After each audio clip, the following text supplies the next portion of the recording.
GB News presenters Laurence Fox and Dan Wootton have both been taken off air following a misogynistic rant directed at journalist and TalkTV contributor Ava Evans, in which the pair joked about not wanting to have sex with her. We're past the watershed, so I can say this. Show me a single self-respecting man that would like to climb into bed with that woman, ever. Ever. And she sat there and I'm going like, if I met you in a bar and that was like sentence 3, chances of me just walking away are just huge. Oh, Laurence. Well, look, Ofcom and the channel are both investigating the incident, which Wootton had earlier attempted to distance himself from, tweeting, "I want to reiterate my regret over last night's exchange with Laurence on GB News. Having looked at the footage, I can see how inappropriate my reaction to his totally unacceptable remarks appears to be, and want to be clear that I was in no way amused by the comments." However, Fox retaliated, sharing a screenshot in which Wootton appeared to make light of their exchange shortly after it was broadcast. In the messages, Wootton reacts with a series of crying, laughing emojis. And this afternoon, Ava responded on Politics Joe's podcast. This is a network problem. This is a presenter, guest, gallery, production issue that is nothing to do with me. I just so happen to be the person they're talking about. Yeah. But I'm not in the conversation. I wasn't present for it. No. I didn't ask. I wasn't given a comment, right to reply, anything. It's not to do with me. And that's what makes me feel most sick about it. I'm just a commodity in this story. Yeah. I'm just a vehicle for content. And that's the bit that makes me feel most sick.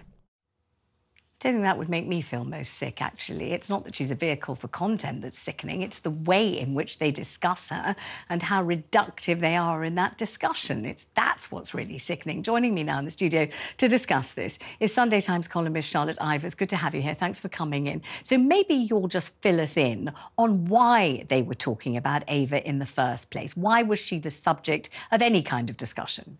Well, essentially, this was a conversation following up on a previous TV appearance by Ava, and there was a discussion over a Minister for Men, and there was a bit of a fight that broke out on this. I believe it was the BBC's Daily Politics, and essentially, Ava Evans said that she didn't particularly think this would be a good idea. She didn't really think this was a priority the government should have, and she came to blows with another one of the guests on it. Both of them have since said, essentially, we could have framed that a little bit better. Both have agreed, essentially, to carry on that conversation, and that both of them have the best intentions at heart. So it could, in theory, have all been left there. Mm-hmm. And so they decided, Dan Wootton and Laurence Fox, to kind of discuss Ava and her contribution to the other show on a completely different channel.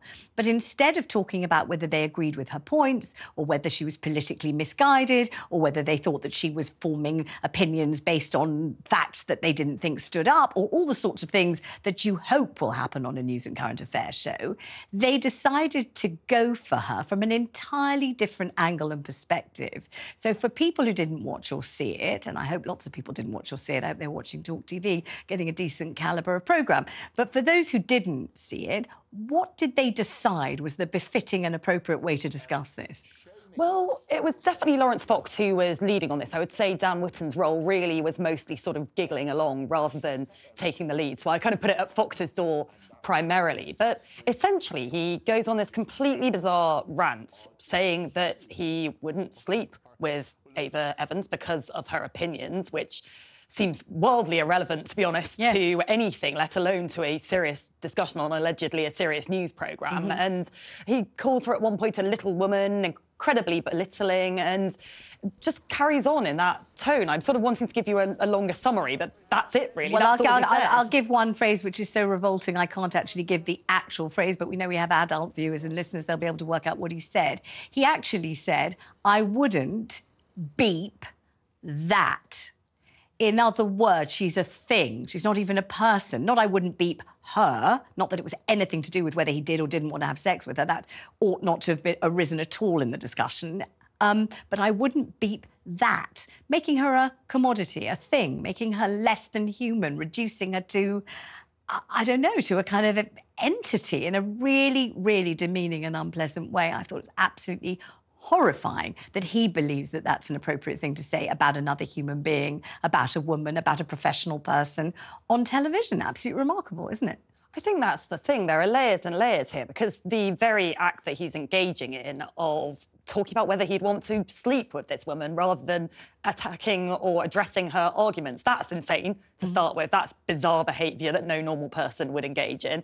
And then, as you say, you get this other layer of language where you've got him describing her as that, him describing her as a little woman. And again, you've just got these layers which indicate a complete lack of regard, a complete lack of respect. And even if I say that, I'm thinking that doesn't quite capture it. It doesn't really. No. It doesn't, because I think what it really shows is absolute contempt and proper hatred. So when people say misogyny, it means hatred of women. And this is an example of it. And what it really boils down to is, if I don't want to have sex with you, you are worthless. Your views are irrelevant to me, your professionalism is irrelevant to me, your achievements are irrelevant, the fact that you have a family, that you're a person with a heart and a soul, totally irrelevant. I don't care what you've said or why you said it. I don't want to have sex with you, and that is the ultimate gift I could give you, my desire, and I don't feel it for you. I withhold it from you or withdraw it from you, and therefore you're utterly worthless. You're now a thing I don't want, and that is what I reduce you to, and that is utterly abominable. It's an abomination, isn't it, to talk about another human being like that? It's absolutely horrendous. And I think as well, there might be people who are listening who haven't seen the original clip who might be thinking, well, it's fair debate, it's rough and tumble. Well, Ava, I know very well, she's a very good friend of mine. That is not a woman who shies away from rough and tumble and fair debate. She's on with Piers Morgan pretty much every night. Yeah, she's actually a very brave broadcaster, isn't she? In some cases, extraordinary, yeah. Exactly. Yeah. And, then they're at each other's throats and they shake hands at the end of it and everyone goes home happy because she loves debate, she loves ideas and she loves being challenged. That is not what that was. That was something else entirely. As you say, it was, I think, misogyny, to be honest. And what we see there is Dan Wootton clearly laughing away, giggling away, and then, even more mystifyingly, I would say compounding the error by saying, no, she's beautiful. She's beautiful. In other words, people would want to have sex with her. So that makes it OK, because actually she is fanciful. She's not someone you can write off as unattractive. She's someone who is attractive. So actually, that's OK. That's what I'm saying to rectify this abominable situation. I'm going to say, yes, you actually would want to have sex with her. Lots of men would want to. For God's sake, talk about spectacularly missing the point on your own programme. Talk about thinking you're coming to the rescue, but making it so much worse and so much more insulting. Absolutely remarkable. Talk about giggling along. And we should say at this point that there is a sort of Damocles, we believe, currently hanging over Dan Wootton's own head, isn't there? Well, both of them are now suspended and being investigated by GB News, and we can presume we'll hear the outcome of that in due course. There's been no timeline put on that. There is, of course, a video that we've all seen. You could say, well, why don't they just have a look at the video like we all did, come to their own conclusions? I suppose the question there will be, OK, who else was involved? Did an editor know? Did the head of the channel know what was going to be said? And if so, is this only their fault? Does more need to be done? But I must say, on live television, we're doing it right now, you don't know what's going to be said. You can't check in advance what everyone's going to say and try to pre-veto what's happening on a live and spontaneous show. What's supposed to happen is that if something transpires, if something is said that is unsuitable, that's offensive, that's immoderate, that's completely contrary to any of the normal boundaries of civilised broadcasting, the presenter's job is to call it out and say, gosh, we're not talking about that. That's entirely inappropriate. Would you like to apologise now? I will certainly apologise for you, and I'd like to apologise to anyone who's been offended by what you've just said. And in fact, I think we'll terminate this conversation because it's quite clear you don't understand what you're on this show to discuss. Thank you, goodbye. I'm terribly sorry. That is one of your jobs as a presenter, isn't it? One of your primary jobs, really.